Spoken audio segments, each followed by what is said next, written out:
Assalamualaikum warahmatullahi wabarakatuh. Perkenalkan, nama saya Refria Priska. Saya itu diberi tugas untuk membuat vlog pembelajaran. Jadi di sini saya akan membahas tentang permintaan dan penawaran. Sebelumnya jangan lupa like, subscribe, dan komen. Oke, langsung aja kita ke pokok pembahasannya. Apa sih itu permintaan? Apa sih itu penawaran? Nah, permintaan itu adalah jumlah barang atau jasa yang ingin dan mampu dibeli oleh konsumen pada berbagai tingkat harga dan pada periode tertentu. Lalu, apa sih itu penawaran? Nah, penawaran itu adalah jumlah barang dan jasa yang tersedia dan dapat dijual oleh penjual. Apa saja sih faktor-faktor yang mempengaruhi permintaan? Nah, di sini kita bakal bahas itu. Jadi, faktor-faktor yang mempengaruhi permintaan itu yang pertama, ada harga barang. Jadi, jika harga barang itu makin tinggi, maka permintaan itu semakin rendah. Dan begitu juga sebaliknya. Lalu yang kedua, itu pendapatan masyarakat.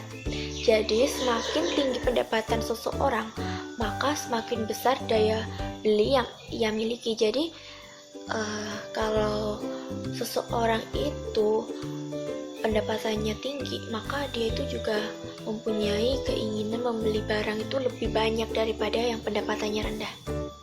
Nah, kemudian yang ketiga, selera masyarakat.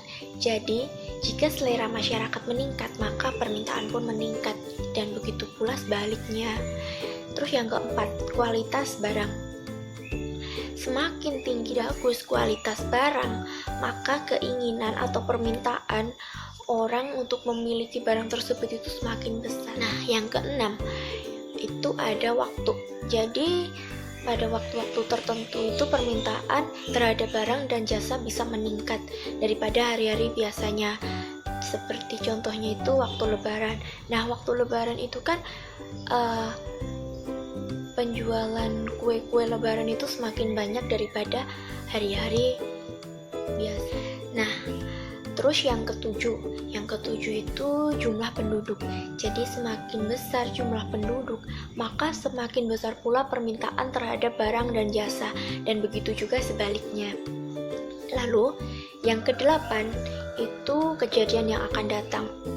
Seperti isu yang seringkali dikembangkan untuk mempengaruhi permintaan agar dapat meningkat.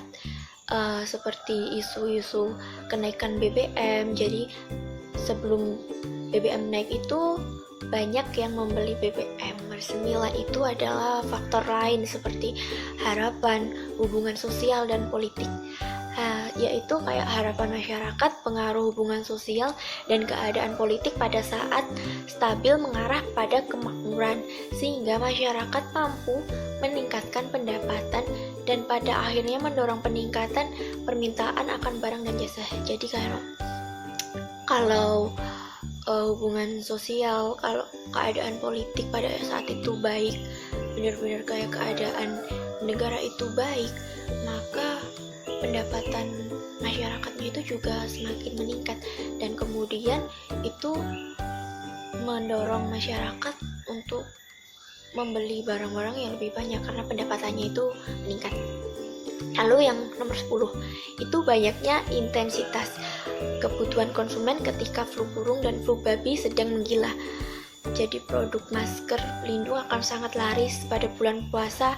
Permintaan belewah, timun, dan sirup dan lain-lain itu juga akan sangat tinggi dibanding bulan lainnya. Nah, pernah nggak sih teman-teman kayak bertanya-tanya, kenapa sih barang-barang di pasaran itu bisa mahal, terus bisa jumlahnya harganya mahal? Itu dikarenakan biaya produksinya itu juga mahal. Jadi produsen itu membuat produk lebih sedikit dengan harga jual yang mahal karena takut tidak mampu bersaing dengan produk sejenis dan produk yang tidak laku terjual. Lalu bisa juga disebabkan karena pajak itu naik, jadinya itu menyebabkan harga jual itu lebih tinggi sehingga perusahaan menawarkan lebih sedikit produk akibat permintaan konsumen yang turun.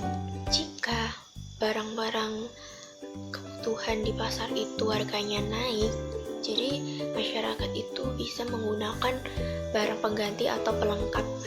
Seperti contohnya gini, kita itu kan makanan pokoknya itu beras. Nah, beras itu kan bisa diganti pakai nasi jagung atau pakai singkong. Nah, masyarakat itu kalau keberatan untuk membeli beras, masyarakat itu bisa menggantinya atau membelinya itu pakai jagung atau dengan membeli singkong yang lebih murah harganya, dan itu kayak sama aja karena kan singkong sama beras itu kan juga mengenyangkan dan mempunyai karbohidrat yang tinggi juga. Setelah teman-teman mempelajari faktor yang mempengaruhi permintaan dan penawaran suatu barang, nah sekarang kita akan mempelajari bagaimana hal tersebut bisa terjadi melalui sebuah fungsi. Jadi kita mengetahui dalam hukum ekonomi, jika harga naik maka permintaan akan turun, dan jika harga turun maka permintaan akan naik. Sekarang kita mulai membahas tentang fungsi permintaan. Nah, hubungan antara harga dengan jumlah barang yang diminta bisa diketahui melalui fungsi permintaan dan penawaran. Sebenarnya jika teman-teman melihat kembali hukum dalam ekonomi, fungsi ini akan menunjukkan bahwa harga barang dengan jumlah barang yang diminta itu berbanding terbalik. Contohnya seperti ini. Misalnya ada platform online shop yang lagi flash sale, ditambah lagi gratis ongkir. Pasti teman-teman bakal memesan barang sebanyak-banyaknya mumpung lagi murah, ya kan?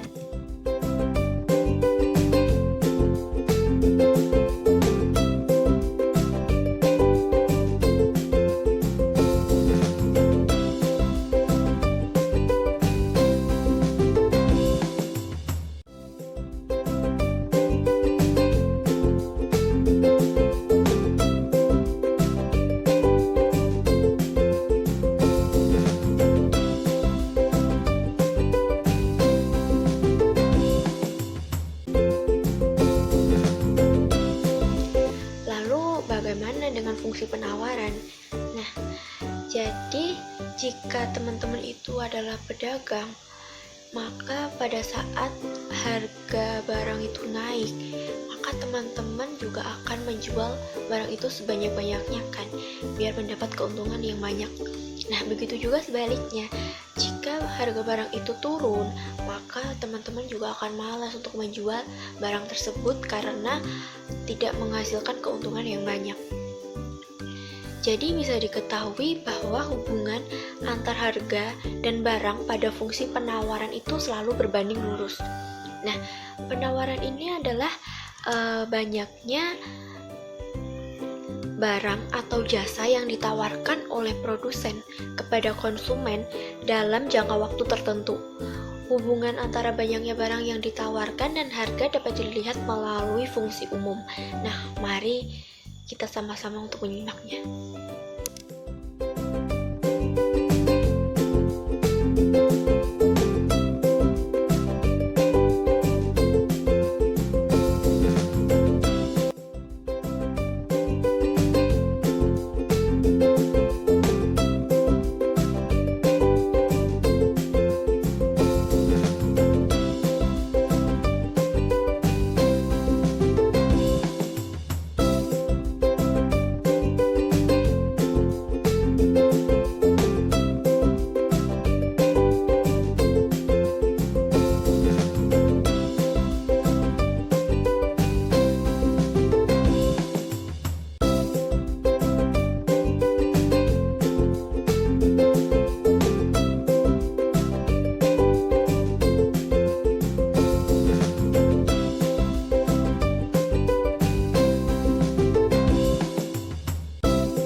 dulu dari saya, semoga bermanfaat dan membantu teman-teman di rumah. Jika ada salah-salah kata, saya mohon maaf. Dan jika teman-teman mau menyanggah ataupun bertanya tentang materi yang saya sampaikan sebelumnya, teman-teman bisa menanyakan di kolom komentar. Terima kasih.